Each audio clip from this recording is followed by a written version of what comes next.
হরে কৃষ্ণ কৃষ্ণ কৃষ্ণ হরে হরে, হরে রাম রাম রাম হরে হরে।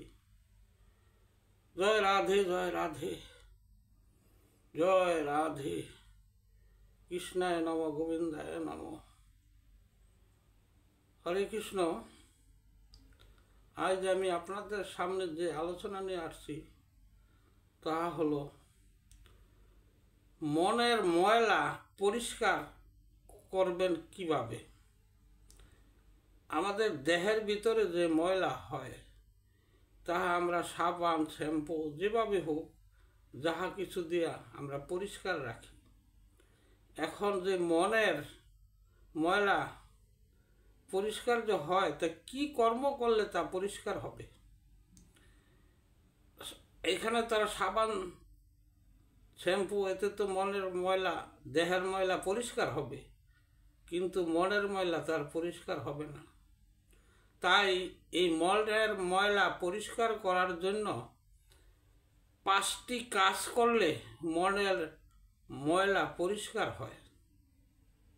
এই 5টি কাজ কি কি?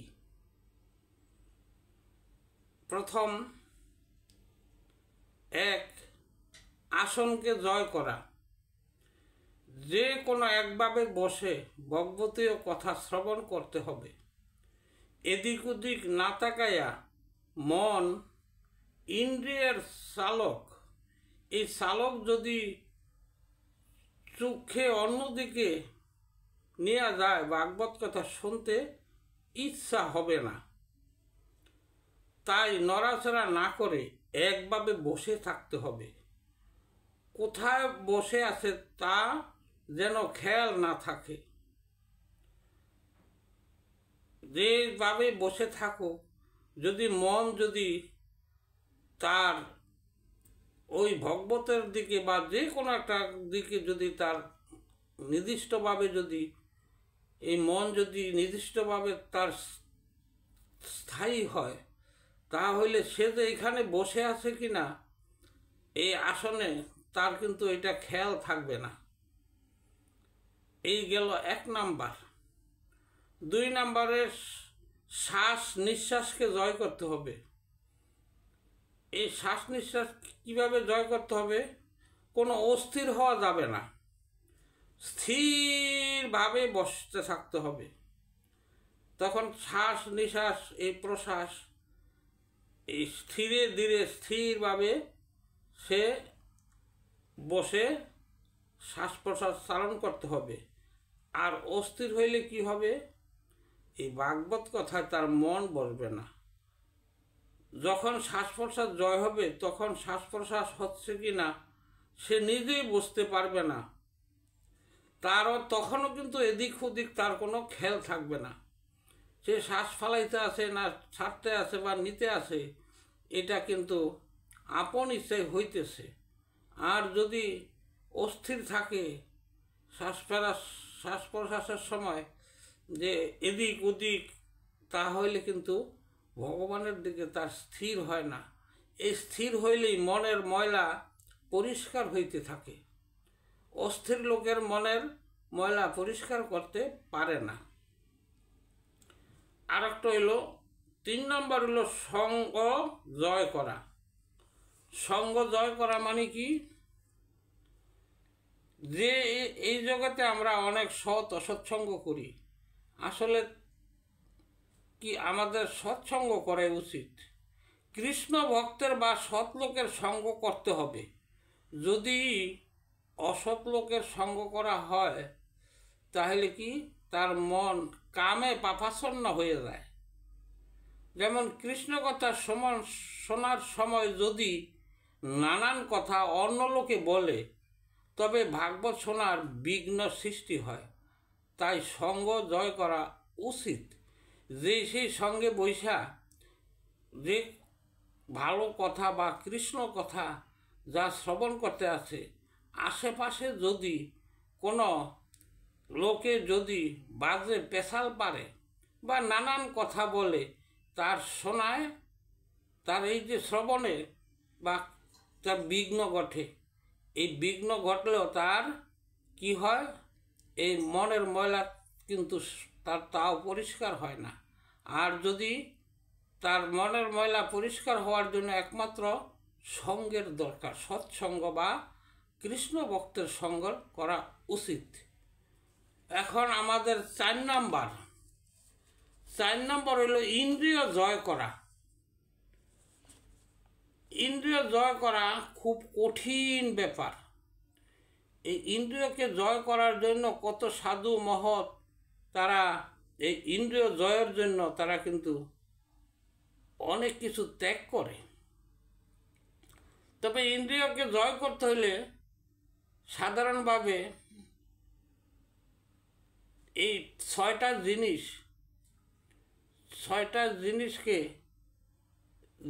মনের দ্বারা এই 6টা জিনিসকে বাধ্য করতে হবে, কন্ট্রোলে রাখতে হবে। কীরকম 6টা জিনিস? কাম, ক্রোধ, লোভ, মোহ, মদ, মাৎসর্য। এই 6টিকে মন দ্বারা কন্ট্রোল করতে হবে। এই 6টিকে কন্ট্রোল করা খুব কঠিন। আমাদের এই দেহের যে প্রধান সে হলো মন। এই মন যদি কারো যদি চঞ্চল থাকে তারা কিছুই করতে পারে না। তাদের সর্বদা যে কোনো কাজ করুক, যা কিছু করুক, কর্ম করুক, তাদের কিন্তু এলোমেলো হয়ে যায়। তাই কি করতে হবে? আমাদের এই মন দ্বারা এই 6টা জিনিসকে কন্ট্রোল করতে হবে। আর কৃষ্ণ কথা শুনতে বসছেন তখন যদি কোনো কিছু এই খেতে ইচ্ছা হয় অথবা কোনো ইন্দ্রিয়ের কোনো দিকে আকর্ষণ হয়, তবে কৃষ্ণ কথা শোনার বিঘ্ন ঘটে। এমনকি যে কোনো আপনি সৎকর্ম করার সময় যদি মনে যে আপনার চিন্তা করতেছেন, তখন যদি আপনার ইন্দ্রিয় যদি অসৎ দিকে ধাবিত হয়, তখন কিন্তু এই পাপের দিকে আকর্ষণ হয়, আরও মনের ময়লা বৃদ্ধি পায়। তাই কি করতে হবে? আমাদের এই ইন্দ্রিয় কোনো দিকে আকর্ষণ যেন না হয়, সেই দিকে খেয়াল রাখতে হবে। তাই মন দ্বারা ইন্দ্রিয় জয় করাটাই আমাদের এই যে ইন্দ্রিয় জয় করা। এখন পঞ্চম হল সর্বজীবে ভগবান দর্শন। এই জগতের জীবে যে পৃথিবীতে কিন্তু সবারই অধিকার আছে। মানুষ যেমন পৃথিবীতে জন্ম হয়েছে, অন্যান্য জীবও যারা আছে তারা কিন্তু এই পৃথিবীতেই জন্ম হয়েছে। এই তাদেরকেও কোনো প্রকার কষ্ট দেওয়া হবে না।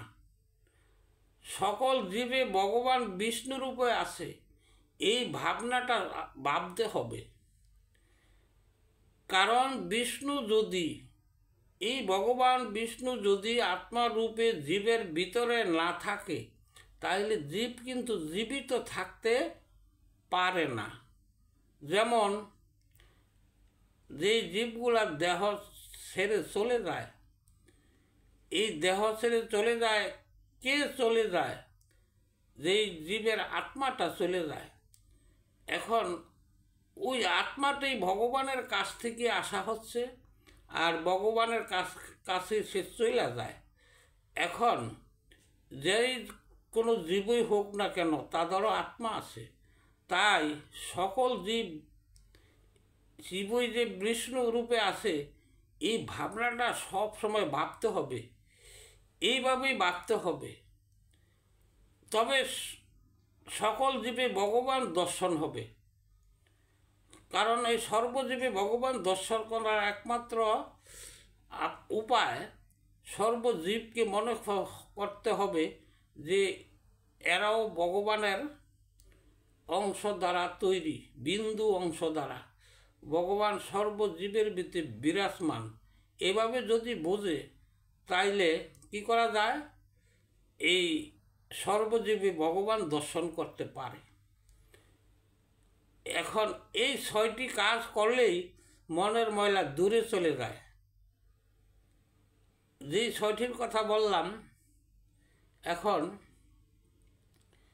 আপনাদের সামনে আমি এখানেই সমাপ্ত করছি। আর যদি আমার কথা বলায় বা ভুল হয় তা আপনারা ক্ষমার দৃষ্টিতে দেখবেন। হরে কৃষ্ণ হরে কৃষ্ণ হরে কৃষ্ণ কৃষ্ণ কৃষ্ণ হরে হরে, হরে রাম রাম রাম রাম হরে হরে, হরে কৃষ্ণ হরে কৃষ্ণ। জয় শ্রীকৃষ্ণের জয়, জয় শ্রীকৃষ্ণের জয়, জয় রাধা কৃষ্ণের জয়।